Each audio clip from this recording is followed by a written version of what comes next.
There is a version of this story where I was bored and restless and made a stupid decision with my friends on a Tuesday night over too much wine. That version is easier to tell. The harder version is the one where I knew exactly what I was doing from the first moment, and I did it anyway, because some part of me believed I had earned the right to need something he had never learned to give me. I told myself a lot of things in the weeks it took everything to unravel. What I couldn't tell myself, not honestly, was that I hadn't seen it coming. The moment a friend I trusted handed my husband a folder of screenshots that destroyed in one afternoon a marriage I had spent 5 years trying to feel secure inside. My name is Sandra Vale. I am 36 years old. I run a brand consultancy from home 3 days a week, and for most of my adult life, the most reliable thing I knew about myself was the simplest. I was the woman people noticed when she walked into a room. Not because I was careless about it. It was just the first thing anyone had ever told me that felt entirely and verifiably true. My older sister Diane was quieter and less immediately striking, and then, somewhere around her 30th birthday, she became the kind of woman whose rooms reorganized themselves around. I was 28 when I watched it happen, and I have been quietly waiting for the moment it happens to me ever since. Joel and I have been married for 5 years. He is 39, steady, and good in every way that counts. He loves me with a certainty so complete that he has never felt any need to say so out loud, and for a long time I told myself this was enough. Better than enough, even. Every morning I sat at my dressing table, the left side always cluttered with products, and the small ceramic dish where my wedding ring sits when I wash my face, applied the same 11-year routine and put the ring on last. A plain gold band, no stone, my own choice, bought at a jeweller's on a Saturday morning in our second year because I said I did not need a diamond to know something was real. It was the most honest thing I had said about myself in years, and I proved it wrong in increments over the next 4. Joel first said something was wrong on a Thursday evening, sitting at the edge of the bed. He said he had noticed I had been somewhere else at dinner, that I had started a sentence about a new client and left it unfinished, as if the rest of the thought had gone somewhere he could not follow. He asked whether there was something I was working through, left all the space in the world for me to fill it, and then offered to book the cabin we had gone to in our 3rd year, a place he named specifically, this very weekend. He said that when I came home at the end of the day and the flat felt quieter than it used to, it had a practical effect on their evenings. They cooked separately, sat separately, talked less, and he wanted to address that before it became their default. I told him work was heavy, the cabin sounded lovely, but I had a deadline. He turned off his lamp. I put my phone face down on the nightstand with the screen toward the mattress. 3 days later, he tried again at the kitchen table. He said I had been on my phone after midnight for 2 weeks, and that he had noticed my ring in the small dish on 3 separate mornings when I had not been washing my face. He said the small shifts in how I moved through the flat made their home feel less like a shared space and more like 2 separate routines running alongside each other, and that he wanted to know whether something had happened that he should be part of. He said the alternative, carrying on without knowing, was harder for him than whatever the truth was. I said nothing had happened, and that I wished he would let me have my evenings without commentary. He said he was only asking because he was paying attention. I said I knew that, and I went to bed. The bet happened on a Tuesday at a wine bar near Gemma's flat. 4 of us around one table, good wine, the easy comfort of a friendship that had survived 10 years intact. Gemma was telling a story about a man at a bar who had bought her a drink, and when she said she was married, told her he did not care. The table laughed. Gemma raised her glass and said she would bet none of them could still pull a stranger in 2 weeks. The table laughed again. I did not laugh. I said I would take that bet, and I said it before I had finished deciding whether I wanted to. I drove home thinking about which bar to use, what to wear, whether I still knew how to make someone's attention organize itself around me within 5 minutes of entering a room. I did not think about Joel once. I sat in the driveway for 3 minutes before going inside. That was the night I crossed. I just did not yet have the language for it. The first outing was a Wednesday evening. I stood at the dressing table before leaving, picked up the ring from the small dish, held it for a moment, and set it back down. I told myself the clasp on my bag caught on it, which was true, and I left it there. I had chosen the Archer Hotel bar for being anonymous enough. Far enough from Joel's usual radius not to feel exposed, not so far that the drive felt like a declaration. I ordered a drink and settled at the bar and waited to see whether the old instinct was still there. Within 10 minutes, I knew it was. The room was exactly the kind I used to know how to navigate, reading who was looking at what, calibrating the texture of attention in different corners, the quiet craft of making a space reorganize itself around where I was standing. I had not done this deliberately in years. It returned immediately, as though it had simply been waiting for me to use it again. Ryan was there with 2 colleagues from his office, recently relocated to the city for a finance role, with the particular ease of a man who had learned early that confidence on its own was usually sufficient. He engineered a proximity that looked accidental, a step toward the bar at exactly the moment I reached for my glass. And his first line was better than I had expected. He found the most interesting angle in whatever I said and pressed on it rather than letting it drop. He contradicted me once gently, and then let me win. I drove home just after 10 with my hands steady on the wheel and something I could not name settled in the middle of my chest. Not quite desire, but a quality of aliveness I had been missing for long enough that I had forgotten its specific texture until it came back. I replayed a particular thing Ryan had said, and the expression on his face when he said it, and by the time I pulled into the driveway I had already decided I would go back. The lie to Joel was clean. I told him I had been working late at a client's office. He asked which client. I named one. I looked at him while I said it. 2 days later, Joel came to me with something careful in his voice. He said I had come home on Wednesday smelling faintly of a bar, not heavily, just the warm residue of music and drinks. And I had told him I was at a client's office. He also said he had noticed my ring in the small dish when I came home, which I did not normally leave there on a full working day out of the flat. He said none of this was an accusation, but that the gap between what I told him and what the small details in front of him suggested was something he could not close on his own, and that when the picture he held of their evenings stopped matching what was observable, it made the flat harder to move through as a shared home, not in some abstract way, but in the daily ordinary sense of not knowing what version of the evening he was actually living in. He offered dinner that week, just the 2 of them, any evening I chose. I told him I had not been at a bar, that I had been exactly where I said I had been, and that the fact that I smelled different apparently required a formal account now. I asked whether this was really what he wanted to do with a Thursday evening. He said no. He went to wash up. I converted the guilt, brief, real, inconvenient, into something more manageable. He had made that moment uncomfortable, not me.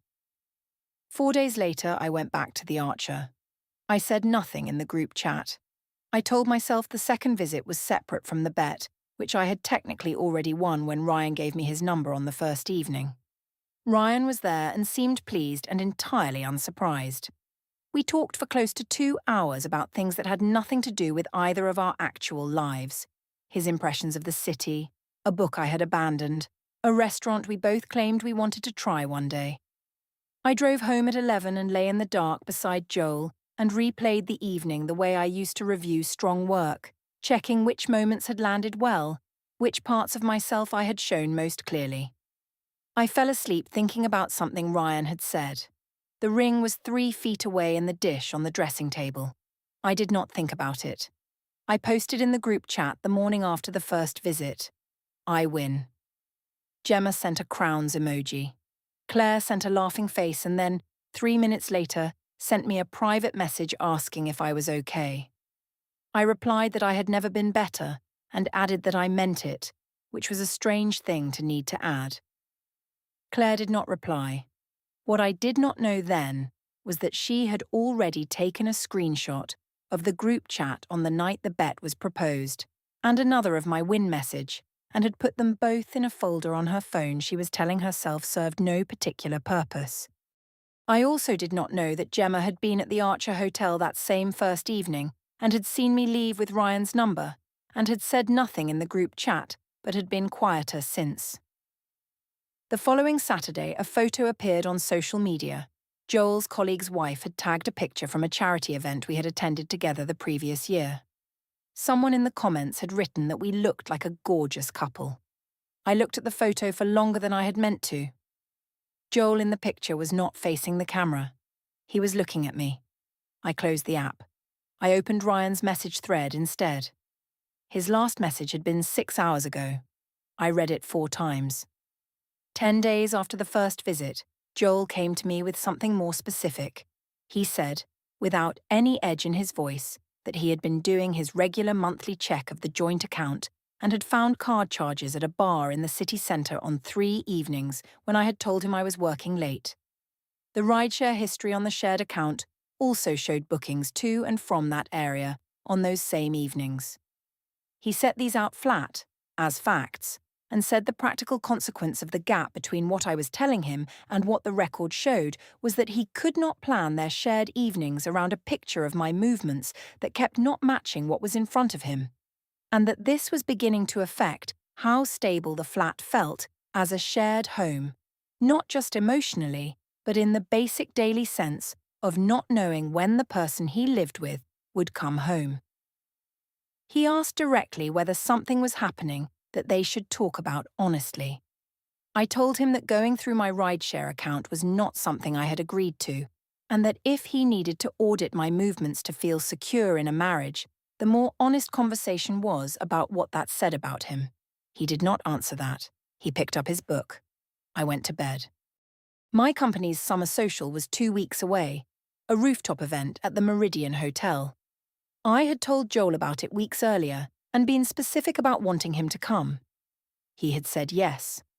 That night, lying awake, I found myself thinking about what I would wear and what the stories would look like on my phone screen, and I could not answer, not cleanly, why I had been so particular about wanting him there. I arrived at the Meridian Hotel rooftop at 7:20. Before I had left the house, Joel came to the hallway while I was putting on my coat and said, quietly, that he did not want to crowd her work event, and he asked whether she would rather he met her there separately or whether they should share a car. He also said that she had seemed somewhere else all week, and he wanted to make sure they were okay before they went out together. I told him I was looking forward to seeing him there and we would share a car home. He asked if I was sure about that. I said I was sure. I got in my Uber alone while he was upstairs looking for his jacket. In the back seat, before the car had turned onto the main road, I reached into my coat pocket and touched the ring. I closed the pocket. I took a photo of the city lights through the window for my stories. The ring stayed in the pocket. The rooftop was warm for early June, the city laid out below the terrace in flat copper light. I got a drink, and within 4 minutes was inside a conversation that was better than anything I had navigated in the previous 14 months. Not because the content was richer, but because the attention was clean. I was the most interesting person in the immediate vicinity, and I knew it, and I let myself have it. I posted the skyline to my stories, and then, 20 minutes later, a second one. Me laughing at something a colleague had said. Head tilted back, the evening light behind me. I captioned it. Finally. I meant it to read like a woman celebrating a summer evening. I knew it could be read differently. I posted it anyway and put my phone away. Joel arrived 20 minutes late. He came through the rooftop doors and found me immediately across the crowded space, in that quiet, private way I had first noticed 9 years ago at a party where I had watched his attention correct itself toward me before he had finished speaking to the person beside him. I turned back to my conversation. I did not go to him. He found someone to talk to near the drinks table and managed the room in the steady, adequate way that social situations produced in him. Pleasant, reliable, not uncomfortable, not quite at home. A colleague from the design team, Dimitri, 29, and slightly drunk and funny in mostly accidental ways, had been in my orbit for the better part of an hour by then. I turned my full attention toward him in a way that had a deliberateness beneath its ease, making the conversation feel like the center of the room, giving him the version of my attention I had been learning to deploy again over 3 weeks of practice. I posted one more story from the terrace. It did not include Joel, who was 6 feet to my left at that moment, in a separate conversation with someone he had just met. At some point, I looked up, and Joel was standing alone near the edge of the terrace, looking out over the city. He was not manufacturing sadness or performance. He was simply standing somewhere quiet because the alternative was standing somewhere he did not fully belong, and he had always been honest about that in a way I had never properly credited. Something moved in me when I saw him standing there. I excused myself from Dimitri. I took 4 steps in his direction. Then I stopped. I turned and walked to the bar and ordered a water and covered the movement with a smile and did not look toward the terrace edge again. The whole thing lasted about 12 seconds. I did not examine it. At 9:15, a text from Joel came through. Heading out, see you at home. A few minutes later, he found me in person before leaving. He came to where I was standing and took my hand briefly, a simple goodbye gesture, and then looked down at my hand for a moment before his eyes came back to my face. He asked quietly whether she was all right, whether the evening was going the way she had wanted it to. His eyes had come to rest on my ring finger, on the pale band of lighter skin where the gold usually sat. I said I was having a wonderful time and that I would be home by 10:30. He looked at me for a long moment. Then he said he would see me at home. He said it as though it were only a logistical statement, and then he said his goodbyes and walked toward the door. I turned back to my conversation. I did not watch him leave.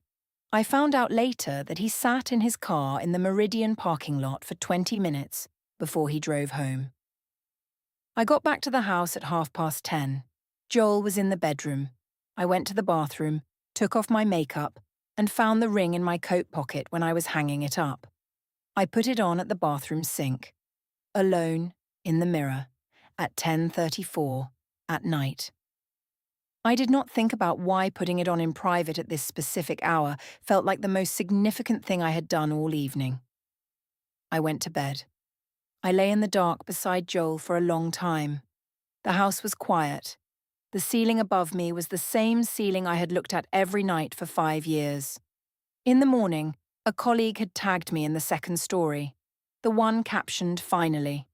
The post had been up for 12 hours and had 31 likes. I checked this before I got up. I checked it again after I showered. Joel was at the kitchen table when I came downstairs. I watched him open his phone, look at the screen for a long moment, and put it in his jacket pocket without saying anything. He picked up his coffee in a travel cup. He left without saying goodbye. The Thursday after the summer social, I drove to see my sister Diane, ostensibly to discuss our mother's upcoming birthday, but mostly because I needed to be somewhere with different air. We sat in her back garden with tea, and I mentioned obliquely that things had been a bit off with Joel lately. Diane set down her mug and asked directly what I was doing. Not what had gone wrong, not what had happened, what I was doing. She said I had spent my whole adult life proving something to rooms full of people who would forget me by Tuesday. And she said it not as a verdict, but as a statement of something she had been watching for 20 years and had never found the right moment to name. Then she asked whether I wanted more tea. I said I did not know what she meant.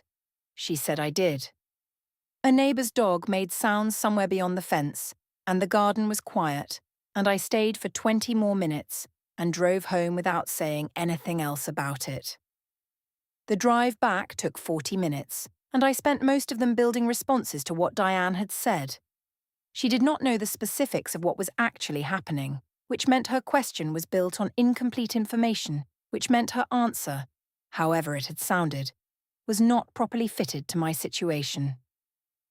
By the time I got home, I had 2 solid responses to her, and I rehearsed both over dinner, and Joel came into the kitchen while I was cooking and asked if something smelled like it might be burning. I said it did not. He looked at the pan and turned the heat down. I thanked him. We ate dinner, and I did not mention the garden. That Wednesday evening, Joel was on the sofa when I got home from Claire's flat. Not reading, not on his phone, not watching anything, just sitting in the dark with one lamp on. An old floor lamp we had bought at a street market in our 3rd year together, the one with the amber shade we kept meaning to replace and never had. He looked up when I came through the door and said my name, and then he asked quietly whether I was happy. Not whether things were fine, not whether we should talk about something. Whether I was happy. He did not ask it as an accusation. He asked it the way a person asks something they are already frightened of the answer to, sitting in amber light in a room that had been quiet for some time before I walked in. I stood in the doorway for a moment. Then I said I was fine, that the Barton account had been stressful and work was heavy, and I went to make tea. When I came back, he had put the television on low, and we watched it together for an hour, in a way that felt like kindness in both directions. I told myself the lamp scene had been about him needing reassurance. I have thought about it many times since, and I do not believe that anymore. 2 days after the visit to Diane, I decided to offer Joel something, a partial truth, carefully shaped, presented as an act of honesty. I sat across from him at the kitchen table and told him there was someone from my friend group I found easy to talk to, and that I had been leaning on that friendship more than usual because I had been feeling disconnected lately. I framed it as communication, as the kind of openness I wished we had more of between us. He listened without interrupting. Then he asked, with no urgency, who it was. I said it was not important, just a friend. He said he was glad I had told him. That was it. He poured himself a glass of water and asked if I wanted one. He did not push, did not argue, did not give me anything to push back against, which was worse than any argument would have been. I had offered him a partial truth to manage the pressure I could feel building, so that later, if more came out, I could point to having tried to be honest. What I received in return was a steady, unhurried okayness that sat in my chest for the rest of the evening, like a weight I could not locate the source of. Ryan's messages were slowing down. His last one had been 31 hours ago when I checked the thread that evening. The one before that had been 2 days earlier. I sent a message. I watched the delivered receipt sit there without becoming read. I told myself he was busy. 3 days later, Claire called. Her voice had the particular care of someone who has made a decision and is delivering it with precision. She said I needed to think about what would happen if Joel found out about the group chat and the bet from somewhere I had not controlled. She said she knew more about the situation than I thought she knew. She did not say she had screenshots. She said, I am asking you to tell him before this comes at him from a direction neither of you can manage. I said I appreciated that and that it was under control. She said it was not, though. I said I had to go. She said okay. She did not add anything to that. That afternoon, I was in the study looking for a charger and found the bottom filing drawer unlocked and open. The joint bank statements were organised by month going back 18 months, with paper tabs between certain periods. A handwritten note on top carried the name of a firm I did not recognise. I told myself he was doing the annual financial review he had mentioned the previous spring. I closed the drawer. I went to make coffee. I stood in the kitchen for 5 minutes deciding what to cook for dinner and not thinking about the drawer or the firm's name or the specific way things had been organised by someone organising with a purpose. That evening, Joel took a call in the study while I was in the hallway. The wall between us was thin. I heard his voice low and steady, and I heard him say, I know, Mum. I know. A long silence followed. Then, I'll be all right. I stood in the hallway holding my phone and I did not knock on the door. I went back to the living room, turned off the television that had been on since earlier, and sat in the quiet and looked at my hands. The following afternoon I went to Claire's flat, where Gemma was also there, and I said, directly, with the authority of someone who believed she was managing a situation, that what had happened in the group stayed in the group, that Claire had no right to involve Joel in something that was a game, a bet that all of them had participated in together, and that if she involved him, their friendship was over. I said, "You were part of this too, Claire." Gemma went very still. Claire looked at me for a long time without saying anything. Then she said, "I am not the one who made it real, Sandra." The room held more in its quiet than anything that had been said inside it. I left without adding to it. The drive home was 25 minutes. I used all of it. I found a version of the afternoon in which my request had been reasonable, in which Claire had misread a legitimate concern as a threat, and in which I had been simply protecting a situation that was still manageable. By the time I parked, the version was solid enough to live inside. Joel was in the living room when I got home at 7.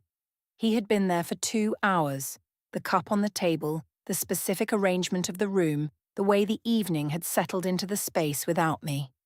He was sitting forward in the armchair rather than leaned back, which was not his usual posture. And he looked at me when I came through the door with something already decided in his face. He said he needed to ask me something, and he needed me to answer honestly. He said he knew I had been spending time with someone and that he had not confirmed what kind of time, but that he needed me to tell him. He said he had seen the story from the Meridian rooftop, the one captioned finally, and he had looked at it for a long time. He had noticed my hand in one frame of the story and what was not on it. He said that if I told him the truth that night, they could decide together what to do with it. He said he had been aware for months that the marriage had lost something and that he wanted to try to recover it, but that he could not do anything useful with a lie. He asked me, directly and plainly, whether I had been faithful to him. I did not say yes. I did not say no. I told him I had needed something he was not giving me. I told him I had spent 9 years waiting for him to make me feel like I was still the person he had chosen, not just the person he kept. I told him he had never once told me I was beautiful in 9 years. Not because it was untrue, but because he had always assumed it was too obvious to need saying, and that assumption had been a gap I had lived inside for a very long time. I said, "If you had paid attention, this would not have happened." He was quiet for a very long time after that. Almost everything I said was true. What I did not say was yes or no. He sat with the non-answer and understood precisely what it contained. He stood up. He said he was going to handle things properly. I asked what that meant. He said it meant he would do what needed to be done, correctly and carefully. And he said this with a specific stillness that was more frightening than anything else he had done in the entire situation. He went to the study. He closed the door. I stood in the living room. Then I went to the kitchen and made tea I did not drink, and I sat at the kitchen table and looked at the surface of it for a long time, at the grain of the wood and the ring mark from a coffee cup from 2 Sundays ago. The house had the particular quiet of a space that has absorbed something it cannot release. After a while I went to the study door. I knocked. He opened it. I said his name. I said, "Just look at me. Look at me properly, right now." He looked at me. A full, unguarded look, the specific look I had spent months manufacturing strangers' attention trying to approximate. He said quietly that he saw a woman who had been afraid for a long time and who had broken something real, and that he was sorry he had made it easier to break. Then he closed the door gently. I stood in the hallway with my hand still raised, and I had the look I had been asking for, and it contained the end of the marriage. He spent the next 3 evenings in the study on his laptop. The calls he made were brief and I could not hear the words. I tried to reach him through the closed door twice. He answered once. His voice had the quality of a man completing a task. 2 days later, while I was in the kitchen, my phone showed a message from Claire. "I am sorry. I had to." He asked me directly, and I could not lie to him. I called her immediately. She picked up. I asked what she had told him. She said she had sent him the screenshots, The group chat from the night the bet was made, all the messages that followed, the escalation, my own words acknowledging I had taken it further than the original terms. She said she was sorry, and she meant it. I stood in the kitchen holding my phone, and I thought about a folder that had existed on Claire's phone for 3 weeks without my knowing, and about a filing drawer I had closed without asking what was in it, and about the name of a firm written on a handwritten note, and about the way Joel had said he was going to handle things properly. And I understood, with complete clarity, what the next days were going to look like. I put my phone on the counter. I looked out the window at the back garden. The light was the same light it was every evening. Everything in the kitchen was exactly where it had always been. I drove to the marital home on a Thursday morning to collect my work laptop and several boxes of clothing. I had texted Joel the previous evening. He had replied, "Okay." I arrived at 10:15. The front door opened before I reached it. Joel's solicitor was standing in the hallway, introduced as such, present as a neutral party. He handed me a sealed document, a court order, attached to a divorce petition filed 2 days earlier, granting Joel exclusive occupation of the marital home during the proceeding. The order specified a 14-day window in which I could return, with notice and a neutral party present, to collect belongings. After that period, access to the property required a separate court application. The first hearing date was 22 days away. I stood on the doorstep. I looked past the solicitor into the hallway, through to the kitchen. Joel was at the table, his back to the door, his hands around a cup. He did not turn around. The evidence referenced in the petition was nothing new. The 2 stories from the Meridian rooftop, time-stamped and archived. The group chat screenshots, provided by Claire, showing the bet from the first message to the last. Bank records and rideshare logs, covering 12 evenings over 6 weeks. All of it had been in the record already. All of it was mine. I held out the ring in my palm. He had turned by then. He looked at the ring. He looked at my face. He said to keep it. He closed the door gently. He has always done things gently. Closure snapshot. She stays in Diane's spare room in the narrow childhood bed, looking every night at a water stain on the ceiling she used to count as a girl.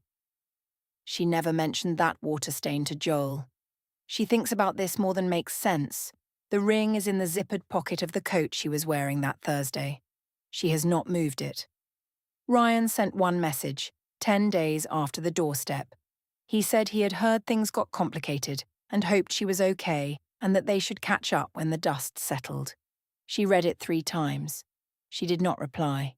He did not follow up. He was never the point. He was the measurement. And the number she got was not enough, and it was never going to be enough, and she destroyed something real to arrive at a result she already knew. She asked him to take the ring back in the doorway. He did not take it. This is the final internal contradiction she will carry. She spent 9 months performing for strangers because she believed desire had to be tested to be believed. And the one time she held out the only proof of anything that had ever actually been real, he said keep it. And what she understood, standing on her own doorstep, was that what she had mistaken for indifference had simply never needed a test. It had just never known how to say so. Neither had she, until it was too late to matter.